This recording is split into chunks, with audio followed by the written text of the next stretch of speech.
श्री स्वामी समर्थ.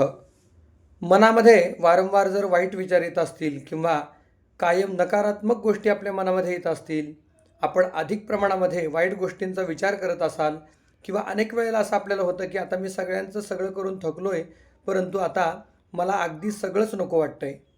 तर तेव्हा आपल्याला एक विशेष उपाय करण्याची गरज आहे किंवा उपासना करण्याची आवश्यकता असते.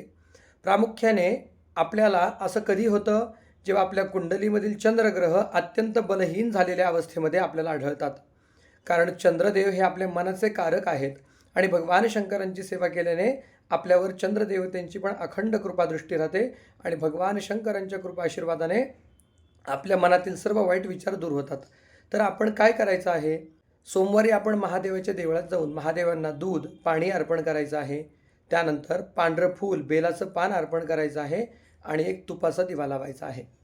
तसेच तिथे बसून शांत चित्ताने ध्यान अवस्थेमध्ये बसून डोळे बंद करून ओम नमः शिवाय हा जप करायचा आहे आणि 5 मिनिट तरी आपल्याला शांततेत तिथेच बसायचं आहे. आपण हे करून पहा. तिथे बसल्यानंतर आपल्याला जे समाधान मनाला लागेल ते आपल्याला कुठेच मिळणार नाही. त्यामुळे आपण सोमवारी हा उपाय अवश्य करा. याने आपल्या मनातील सर्व वाईट विचार दूर होतील आणि मनाला शांतता प्राप्त होईल. श्री स्वामी समर्थ.